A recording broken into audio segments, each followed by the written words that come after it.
Welcome to the Project Zion podcast. This podcast explores the unique spiritual and theological gifts Community of Christ offers for today's world.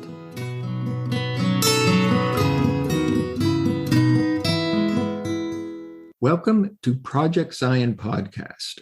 I'm your host, Rod Downing from Vancouver, Canada.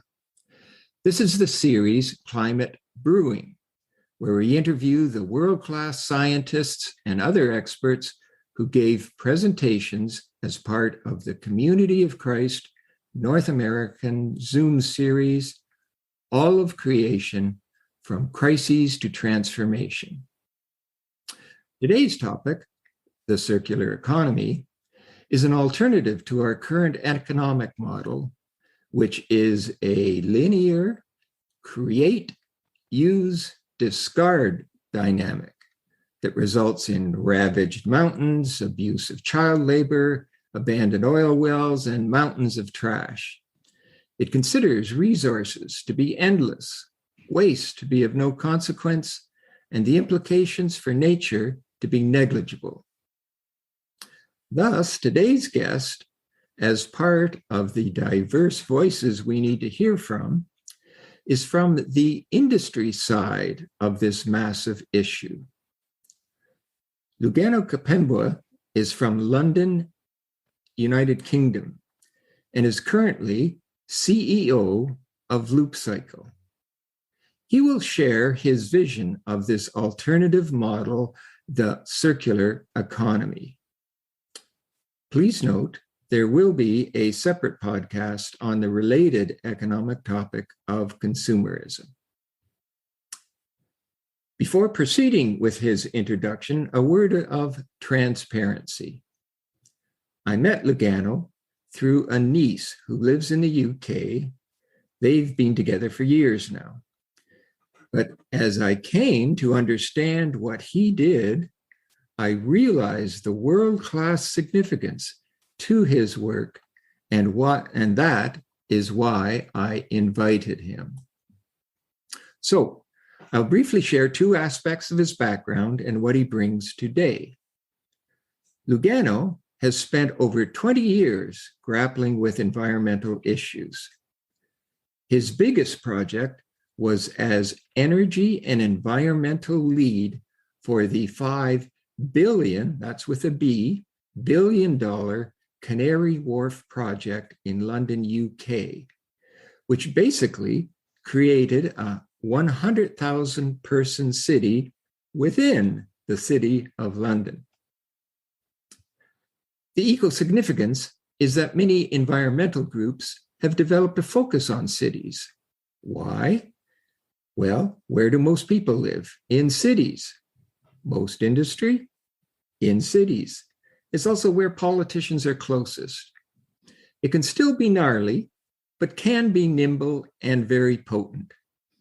And Lou has faced both ends, envisioning what can be given a new city, but also the complex dynamics of dealings with an old established city like London.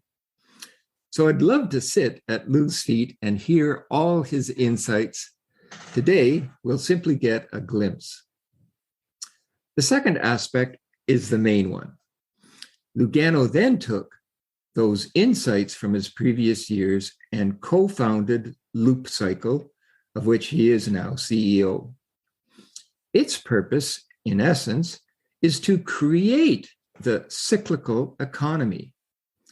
I am thrilled at this. In essence, today, we have a front row seat at the cutting edge of a brand new mode of dynamics. In the big picture, there is no cyclical economy yet.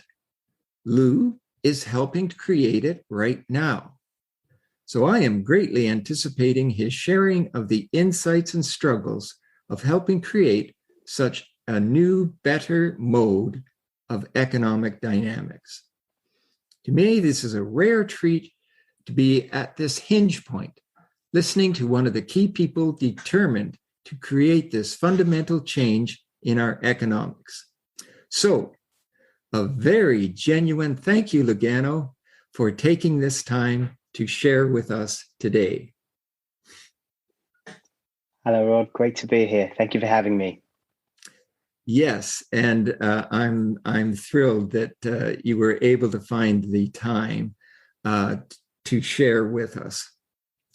Now, I was quite curious in thinking about this, wondering before we get into the real details of this issue, what were the influences that made you to decide to study environmental issues in the first place? Oh, it's a good question. Going back now many, many years, environmental science was actually something very new when I went to study at university. I became interested in environmental issues as part of actually biology modules, where at the time, environmental science, environmental issues were either included in biology or included in geography, but not really as standalone degree subjects. And I was at the university I studied my undergrad, which was Leeds. I was we were one of the first groups studying environmental science as a degree, because there weren't really many degree courses focused on the subject, exclusively. So I studied it thinking, and I hedged my bets as well on the future. I studied it thinking that this is going to be something that's going to be really significant in the future.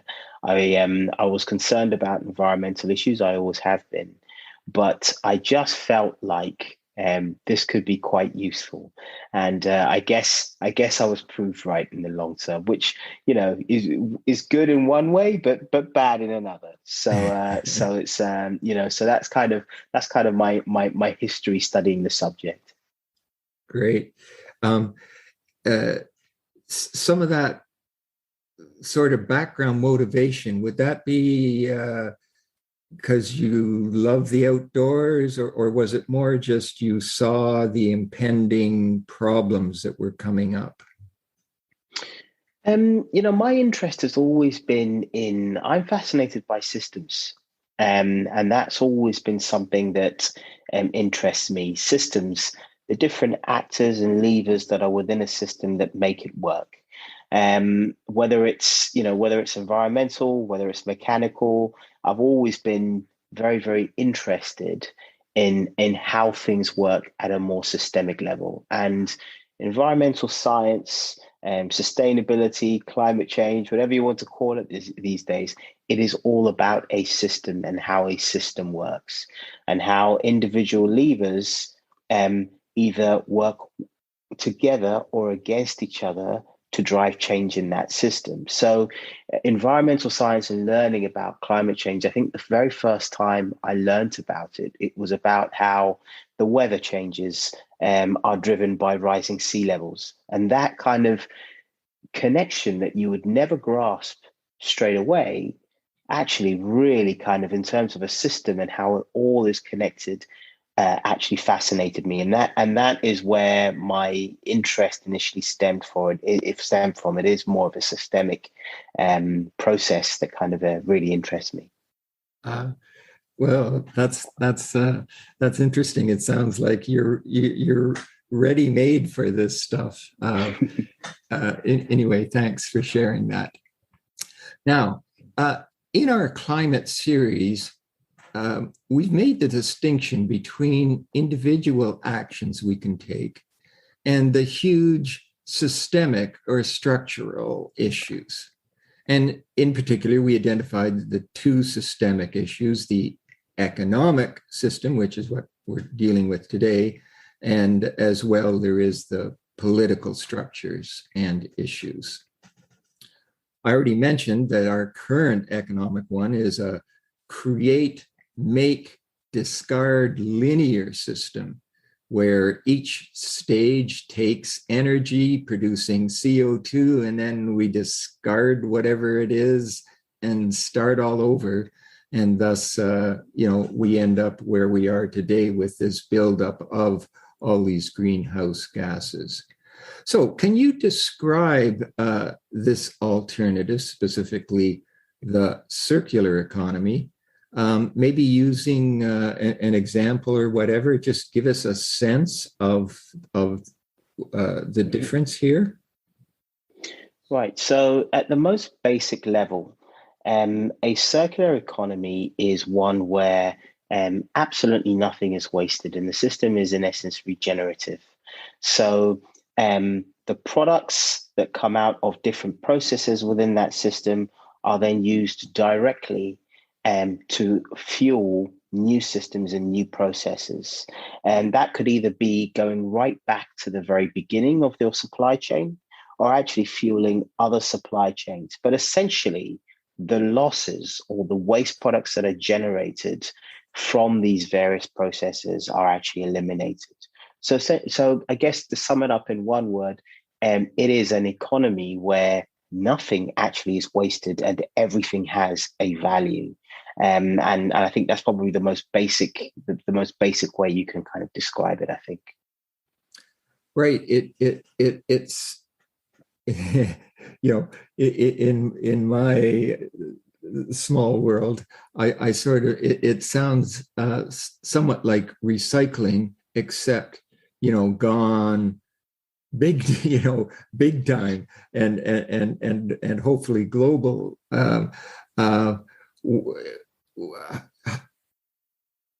Is there a distinction you would make between, my sort of concept of just putting my recycling stuff out every week and what you're dealing with?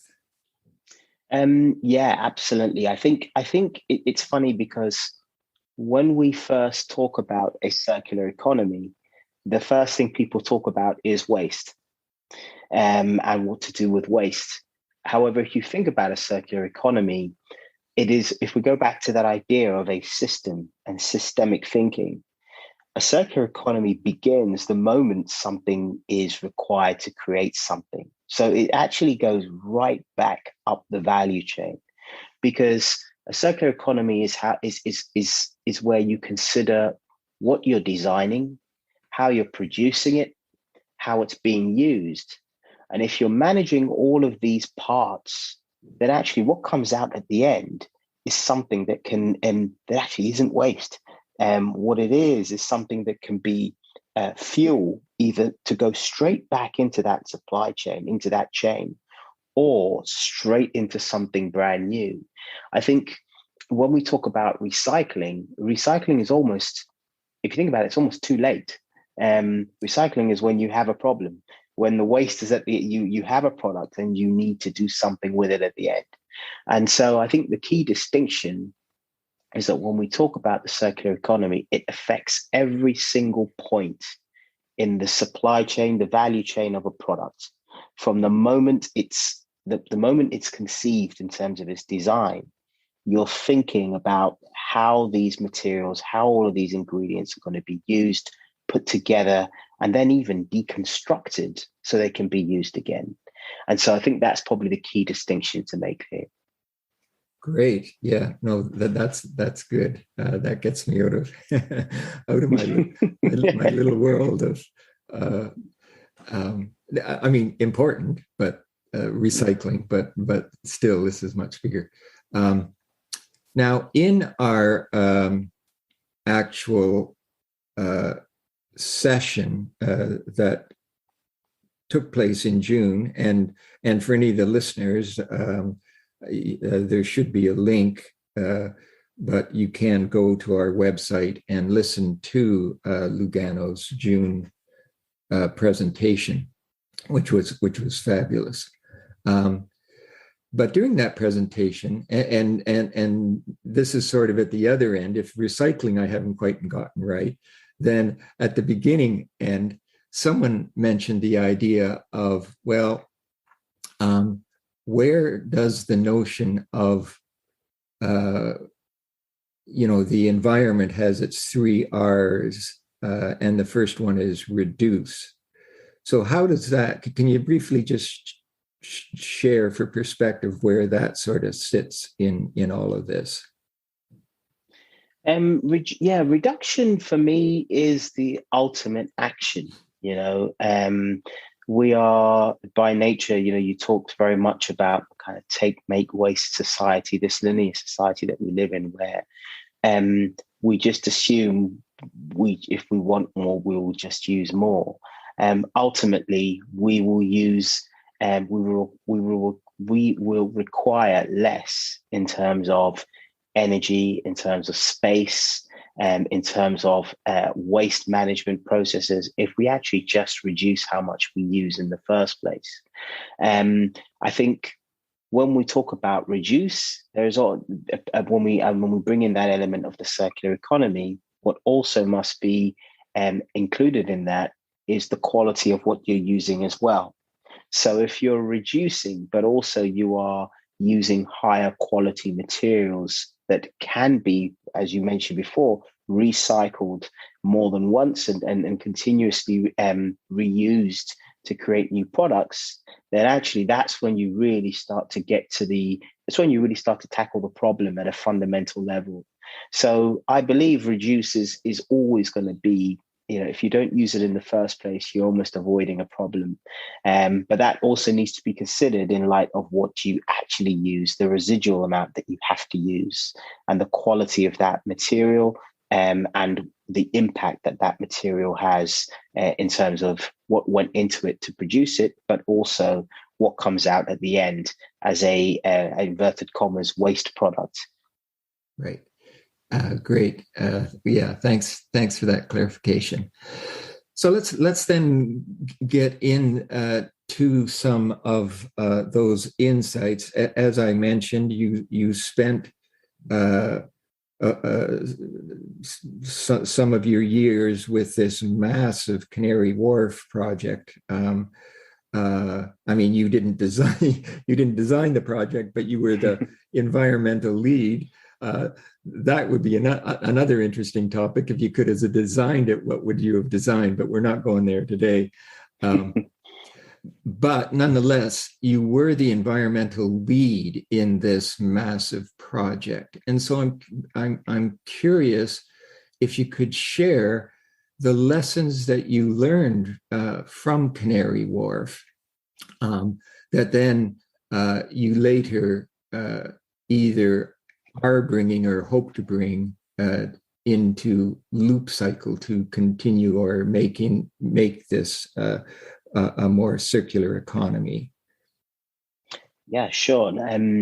God, there were many things learned. So I think if I could, and it's a great question about what I'd do differently. I think that's another podcast in itself. I think, I think so. I think the if I could distill it down into maybe 2 or 3 key points. I think the first was you have a lot of companies operating in one space, using shared resources, shared systems. And as the estate landlord, you have to bring all of that together and make sure that all of these actions can happen in one place. And a big part of that, when we first started grappling with this idea of, what does a really sustainable estate look like? What does waste management best practice look like? We had to start getting people using common data. People measure different things in different ways, and companies are measuring different things in different ways. So how can you start to standardize how people are looking at things and how they're measuring them? If you can do that, then you can start benchmarking. And then you can start getting people, but when I say people, I mean companies, speaking a common language around a common set of metrics. And that actually is really a really good starting point to start improving performance. So for me, it goes back to that old saying, you can't manage what you don't properly measure. I think I would add to that, you can't properly manage what you can't measure consistently and evenly. So I think, for me, the need to get everybody on a level playing field with regards to the information and the data and how they analyze that was key. Secondly, and this is, to be totally honest, it's a cliche term, but I think it's just as real now as it is for pretty much any time you're going to hear it during COP26, is collaboration. You have companies that traditionally would not interact with each other, now talking about sustainability issues, about energy issues, about waste management. And that was a huge step forward. So being able to create a safe space where companies can discuss their problems, discuss their challenges, and realize that the challenges are actually quite common, and then start to collaborate to solve those challenges, I think was a real achievement for an estate of such a size. And I would say probably the third thing I would add is an openness about where you are in your journey. I believe we were keen to tell the whole story. What you have in this era at the moment is, everybody right down to the individual level on social media, everyone wants to present their best face. People often don't, the real learning comes from what hasn't worked and what could be improved. And I think we committed to a journey where we would actually be open and honest about where we were in the process and what the challenges were for us as a business. And I think any business that can do that, that builds integrity, that builds trust, and actually it builds a basis from which you can actually improve on and communicate that journey. And I think those probably were the key things, that I learned working in that estate, in that environment over my time there. Yeah. Excuse me. Yes, that's interesting to think of. You sort of alluded to that failure, and the first of all, the willingness to try, but wherein you can create an environment where failure isn't seen as something awful, but simply seen as a lesson. I mean, that sounds like yes, definitely a wonderfully collaborative situation. I wonder if you could just expand on that a little, maybe using just try and allow me to get in my head, a bit of an example of all the partners that would be involved in, whether it's a plastic bottle or a stove or a heating element or something or else. In your session, I remember you had this diagram with my gosh, I couldn't believe all the players. Now, we have, I think, with this pandemic, a little better sense of, quote, this supply chain management. This has become, a word that was never used is now mainstream. Everyone knows about supply chains and all the issues, or, we recognize how they can get bottlenecked, and there's all kinds of different players in that. So I was wondering if you could just give some example of at least some of the players when you're talking about this collaboration that you had to deal with. If sometimes I can never think of a good example, so if you can't, that's fine. But if you can, maybe you could just briefly share that. Sure. I would say so. For example, when you are managing an estate, there are a number of service providers, and in terms of when we talk about collaboration, if you think about it, you also touched on the point about openness and transparency and where you are in the journey. Everybody in that supply chain is on a journey. Nobody's got it entirely figured out. And any company that tells you that they have is greenwashing, or we wouldn't be in this problem if that was the case. And so for me, it is about, we had, for example, service providers who specialize in delivering certain services, be it estate cleaning, be it waste management. All of these companies were also learning how to do things better, deliver better service to their clients, of which we were one. And a big part of that is sustainability performance, helping us to improve. So there was a collaborative dynamic, and I would say it was challenging and collaborative, but I mean that in the most positive way, with the service providers, because the service providers have the advantage of bringing in best practice and ideas that they have from outside of Canary Wharf, outside of our business. They could bring that in and actually use, and we could, almost cross-fertilize those ideas and see what could work on our estate. So there was that kind of collaborative, informative, and challenging dynamic between ourselves and the service provider. I would also say the supplier of equipment products, as an estate, the benefit that we had as an estate is that it was a closed private estate. So there was more control. For example, the City of London, traffic goes in and out, and it's pretty much uncontrolled. Whereas this, you're working in this estate where actually it's private. It can be locked down in a second. And what that means is that you have greater control over what comes in as well as what goes out. So how can you use that as a lever to start opening a dialogue with those companies that are providing products onto your estate?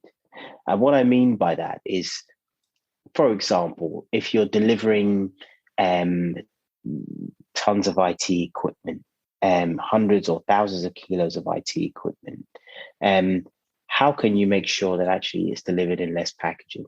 Or how can you make sure that actually some of these products that come onto the estate that will be waste products actually are taken away once they're no longer needed? How can you be involved in that process? These are things that, to be totally honest, we explored, but you can't always deliver at the pace that you want to deliver them in. We recognize the potential of the estate to actually have this kind of impact, but it wasn't something that really could have been done in a short space of time, because it's a culture change as much as it is a process change as well. So you've got this kind of suppliers of the goods and products, you've got the suppliers of the services, and then of course you have the actual people who are on the estate. And I talk about, when I say that, I refer to the companies themselves, who you build a long-term relationship with, and that relationship is built on trust as well, because a lot of the services that they deploy are actually commissioned by yourself centrally, especially things like waste management. And then at the most fundamental level, there are the people who are on the estate. And those people were they were at the forefront a lot of the development of the sustainability policy on the estate, because we realized how engaged they were. And we realized how engaged they were when we were bold enough to start putting messages out there. I think whenever you are saying, this is what we stand for, this is where we want to go, there is always that kind of apprehension about how it will be received. But I think there was a real pleasant surprise when you realize actually the people who come here are really engaged in what you're trying to do. And not only are they engaged in terms of they're willing to listen, but actually they proposed ideas. They took part in questionnaires. In a World Environment Day, they participated in a large survey about things that we should be tackling on the estate. So, so they are really the, as you mentioned before, the individual level, they were catalysts for that change, and they validated a lot of the things that we were doing to say, actually, this is relevant. So I think they are kind of the ultimate stakeholder They were the ultimate stakeholder on the estate. So there's all these kind of different levels, and each one, you need to interact with them in a different way, and the nature of the relationship is a little bit different. But I hope I've kind of summed up the key interactions that went on between all the different stakeholders. Great. Yes. Great. Thanks. I wanted to then just take a look at your work with loop cycle itself, which, and pardon me if I got this all wrong, is an attempt to be able to take an individual item and track it through this circular or circularity journey. And I just think back to an example of my own. Years ago, I remember we had this old stove, and it stopped working. So we you just called in this supplier. He came in and tinkered around and fixed it, and our stove was working again. You could just take a stovetop element, you could just yank it out, stick a new one in, or whatever. Today, it seems a lot of things are made to, there is no stovetop element. They're nice, flashy, smooth surfaces and things like that. If anything goes, basically the whole stove has to get replaced because it's so integrated. It raises a couple of questions, and I'm curious what your thinking is in regard to loop cycle itself. In that situation, would you be advocating for going back to more modular-like systems, and then would you basically track that stove and in the year 2000 and whatever, this piece got replaced, and in the year whatever, so that that stove would keep circulating and just its pieces would keep changing. Is that part of the kind of the cycle of loop cycle? Am I getting that right at all? Yes, you are. You are. That's pretty much the essence of what what Loop Cycle is. I mean, we are a product traceability platform, and our the basic starting point is that if something doesn't have a lasting value or a lasting identity, then at some point part of it or all of it will be forgotten, and that is where waste comes into the equation. So what we allow for is manufacturers to trace products, and there's circumstances. When we talk about consumerism, a manufacturer in many cases in a B2B value chain and B2B market, the manufacturer is going to want to sell a product as quickly as possible. They will do it through. Sorry, B2B is business to business. Beg your pardon. Yes. Yes. So a manufacturer selling a product to another business is going to want to do so through a number of intermediaries who can distribute that product and make sure it reaches those customers as quickly as possible. And then you realize that the manufacturer doesn't actually know who they've sold that product into, because it's gone through this distribution network. So there is pressure on manufacturers to recycle more. They talk about the circular economy, but the question is, well, how do you know? Because you don't actually know where your products go. So how can you recover them? So there is that element, there is that opportunity that's unlocked for products at the end of their life to be recovered back by the manufacturer and recycled, refurbished, whatever you want to call it, but actually used again in some form. But as you said, there is this idea that modular production, where a product can be tracked as a product, but the individual subcomponents of that product can also have a unique identifier, and therefore they can be stripped out, replaced, and what you build up through the platform is essentially a service history of how that product has been used, how that product has been cared for over its whole lifetime. And Loop Cycle builds that as a log. And therefore, when that product is no longer needed by that particular operator of that product, if there is life in the product and they want to sell it as a second life good, it's exactly like the car industry. You would be less likely to buy a car where you have no idea of the service history, because you don't know how it's been serviced, you don't know how it's been maintained, and instantly the value plummets because of that. And yet we expect quite valuable secondhand manufactured goods to just be for another operator to just want to buy it without that service history. So these products that have been designed in a modular way, where they can be opened up and parts replaced out, actually have an advantage through a platform like Loop Cycle, because what it allows is for all of these changes, tweaks, adjustments over time to be tracked and traced.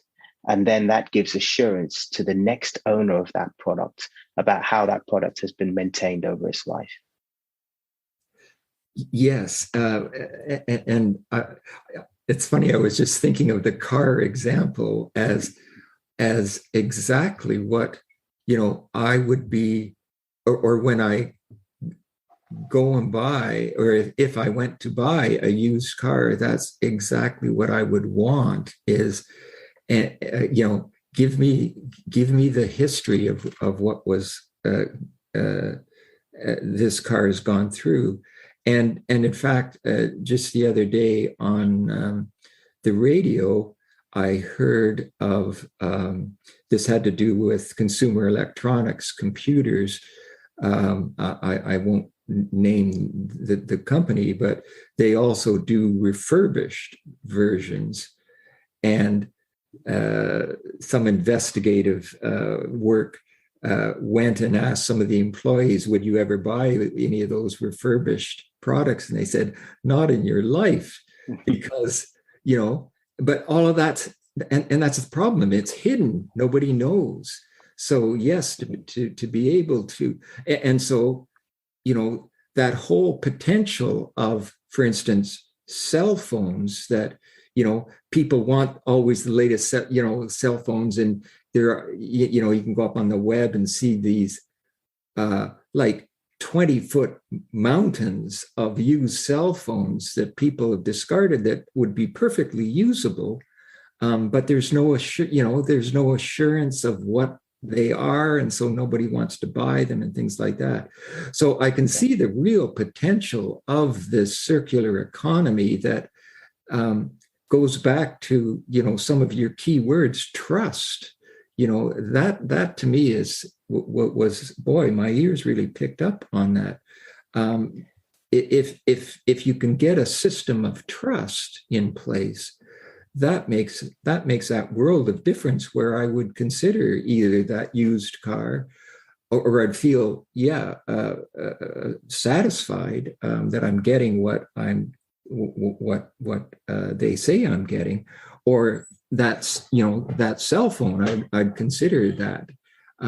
Whereas now, yes, people, whoa, you have no idea. You're absolutely right, Rod. It's integrity is a real problem for manufactured second life markets for manufactured goods. COVID has thrown up unfortunately, many outlets, especially in the hospitality sector, had to close, which meant there was this abundance of valuable second life kit that wasn't actually that old in a number of places, from commercial building premises to restaurants to hotels. And what you found actually is that companies are paying to remove these products rather than actually selling them on as secondhand goods. And because of this lack of integrity, the manufacturer hears about a product that they have that's out there and it's a second life good, but they have no idea what's happened to it. They have no idea how it's been treated. So really, there is this fear that if I sell you a product and that product explodes, you won't turn around and say, Lugano sold me a rubbish product. What you would say is, I bought a product, it was manufactured by X, and it didn't work after a week. So one of the things that Loop Cycle offers is an opportunity, because it's a lasting touch point between the manufacturer and the operator. It's an opportunity for the manufacturer to actually take a more active role in the management of that product over its life.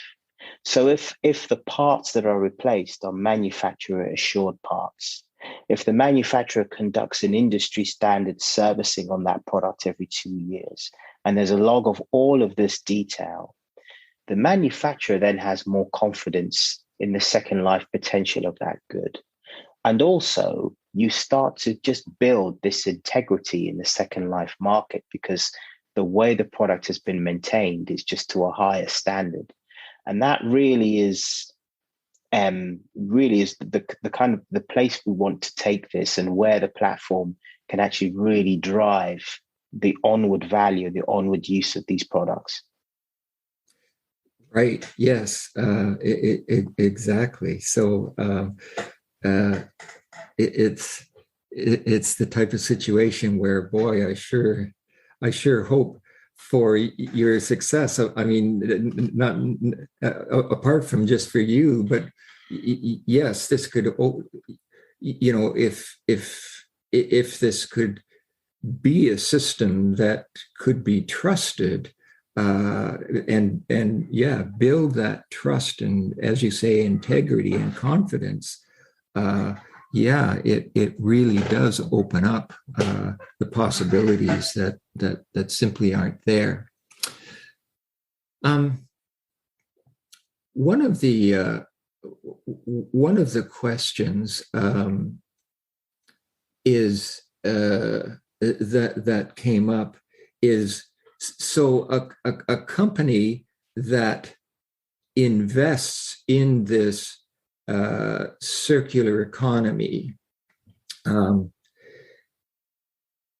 the question was raised whether the market mechanism is going to be good enough in itself, or whether you think there's going to be regulation needed to either kickstart or help expand it, or to help ensure that sense of integrity. Where do you see that sort of dividing line or issue? It's a very good question, and I see it as, if you can imagine, when you look at the expected academic results, for example, from universities or A levels, etc., it follows this kind of bell curve where most of you expect most people to be in the middle, you expect a few people to be on one side, and a few really, really smart people to be right at the other side. I see the same thing with regards to the different levers and mechanisms that are required to actually drive change throughout the whole industry. I think you get those companies who are always going to be leaders, and they're always going to be early adopters. And for a lot of these companies, they will see benefits. They will see reputational benefits, which is very much also linked to the value of companies these days. But also they'll see more practical benefits, like if a product is better maintained, chances are it won't break down so much. So they will save time, they will save money, They will be able to recover products end of life and gain revenue. There'll be all of these different mechanisms that build up over time to provide a big collective benefit. But then there'll be those companies, to be honest, that will resist change for as long as they can because it's comfortable. And, actually they're more led by risk than opportunity. And therefore their first instinct is to stay put in their space and not really do much. And actually incentives like legislation are going to be needed to push these companies. Unfortunately, I believe a lot of these companies will form the bulk of that bell curve. So with that in mind, I believe legislation is going to play a huge role. But that said, while I think things like extended producer responsibility, companies taking more responsibility for the waste products that they generate are going to drive things like potentially better designed products being used in the first place. That may take a little bit more time, but I do think that even when this legislation kicks in and companies start to have to adjust and make changes to meet this legislation, those companies that did it willingly and did it because they thought it makes business sense will always have an advantage because it's a cultural adaptation rather than an adaptation to conform. And I think that will always be a more sustainable way forward. So I think legislation will drive the masses, but those companies that have taken it up are probably seeing a range of benefits that will make them more competitive. Right. Yes. Great. Yes. Very helpful for someone like me,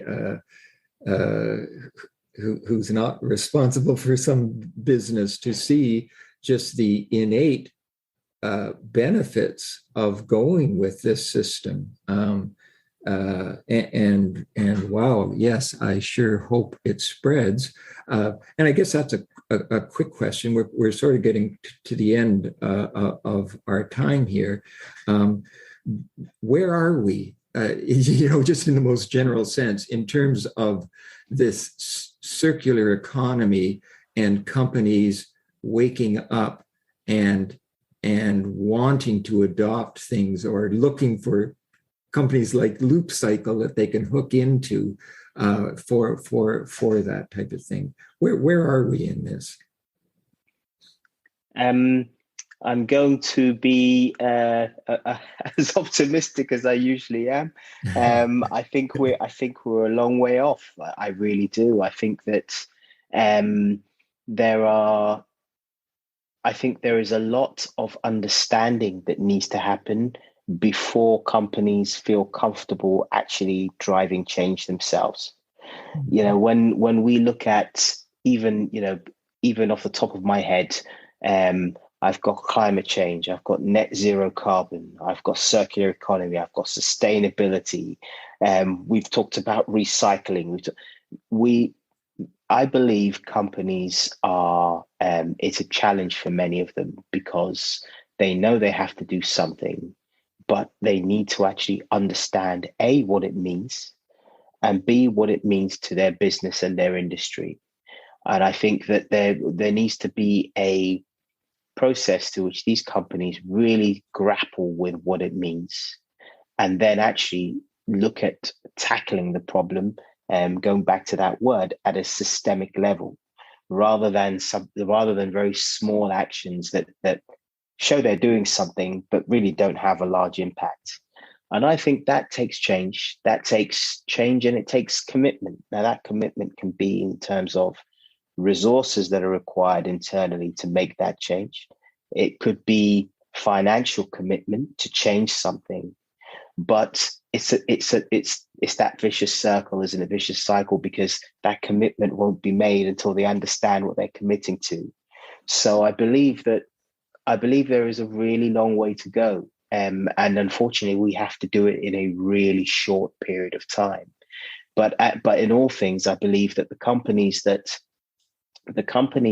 are making progress are the companies that just started somewhere, and said, we're now committing to this process and we are going to learn and adapt and evolve as quickly as we can, using the insight that we gain from the things that we're trying. And they're setting bold ambitions that they may not necessarily know the way how to get there yet, but actually they're drawing their marker in the sand and saying, this is where we need to be. And then they're going to figure that out. And I think that there's not a lot of companies that are there yet, in my opinion. I think that there is, we've woken up to it now, and I hope pace will accelerate. But I at the moment, I still feel that we're still a long way to go. Right. Well, I mean, as we are with just about any issue dealing with climate change and you know, these systemic issues, the economic and the political, they are so entrenched and so difficult to overcome. I can't imagine any of that happens quickly,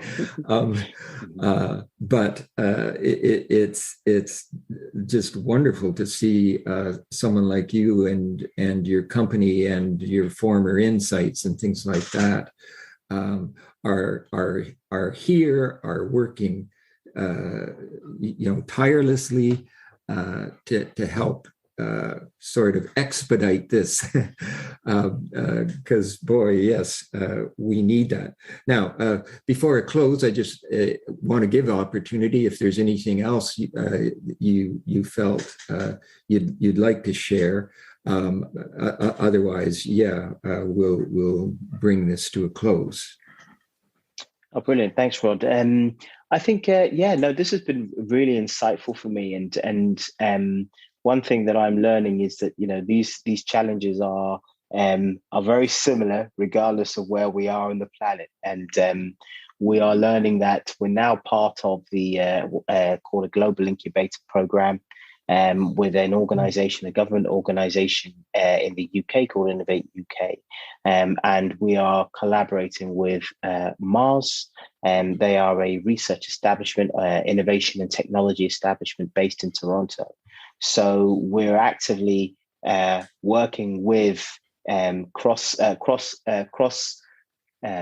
collaboration between the UK and Canada to look at these opportunities and where we can support Canadian businesses as well. So really, for me, it's interested in having a dialogue and learning more about how Canada and North America are addressing these challenges to see what we can take back to the UK, and B, where we can assist as well. So it is an exciting time for our business, and just thank you for giving us a platform to also talk about us, and also for me to share my experiences as well. Well, I really appreciate that, and that's in another circle. That sort of brings us full circle again. There's collaboration again, you know, at this global level, which is so critical to address these systemic issues. So to me, that's sounding wonderful, and yes, for sure, wish you every success in this. Along with what other positive dynamics are taking place. So I again am so appreciative of your time, because it's this series has had a lot of people in academics. Now these have all been people. They aren't ivory tower academics. They've gotten their hands dirty. You know, they're very much involved in things. But we also need, you know, different perspectives. And this you've just, to me, been so helpful in giving sort of an industry voice perspective to this, which I find, that's where sort of the quote rubber meets the road, and is so critical for to get a handle of where the opportunities are and where things currently are. So I want to thank you again for taking this time, which I'm sure you're just crazy busy when you're trying to create a whole new industry. My gosh, that's quite an endeavor. But sure glad way back in those university days you made that decision. Thank heavens for people like you. So again, Lugano, thank you very much for being part of this series. And for the audience, again, he did give a session in our main series. You can go up to our web, and that session is archived, and you can take a look at that. All I know is that as this conversation was going, there were phrases and sentences that I just wanted to dig into but couldn't. So that session may help fill out some of that. But again, it being a systemic issue, it is simply enormous. And I'm so grateful for people like you, Lugano, who are helping us move in the right direction. So again, thanks very much, and wish you every success. Thank you, Rod. Thank you very much.